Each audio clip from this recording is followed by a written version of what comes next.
తెలంగాణలో మహిళా ప్రాతినిధ్యం కొత్త దిశగా సీఎం రేవంత్ లక్ష్యం. తెలంగాణ రాజకీయాల్లో ఓ కొత్త అధ్యాయం మొదలయ్యే సూచనలు కనిపిస్తూ ఉన్నాయి. ముఖ్యమంత్రి రేవంత్ రెడ్డి తాజాగా చేసిన ఒక కీలక ప్రకటన ఈ దిశగా రాజకీయ వర్గాల్లో తీవ్ర చర్చకు దారితీస్తుంది. ఆయన ప్రకారం వచ్చే అసెంబ్లీ ఎన్నికల్లో కనీసం 60 మంది మహిళలను ఎమ్మెల్యే అభ్యర్థులుగా నిలబెడతామన్నది కాంగ్రెస్ పార్టీ లక్ష్యం. ఇది తెలుగు రాష్ట్రాల చరిత్రలో ఇప్పటి వరకు ఎవరూ తీసుకొని సాహసోపేత నిర్ణయమని చెప్పాలి. రాజకీయాల్లో మహిళలకు సమాన హక్కులు ఇవ్వాలని అనుకున్న కాంగ్రెస్ పార్టీ ఈ దశలో మహిళా శక్తిని ముందుకు తేవాలని కసవేసింది. తెలంగాణ వంటి అభివృద్ధి చెందుతున్న రాష్ట్రంలో ఇప్పటికీ రాజకీయాల్లో మహిళల ప్రాతినిధ్యం అన్యాయంగా తక్కువగా ఉంది.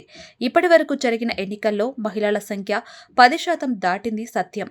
ఇది కేవలం పార్టీలో మాట్లాడే స్త్రీ శక్తి నినాదం వాస్తవంగా ఏమీ చేయలేకపోయిందన్న అంశానికి నిదర్శనం.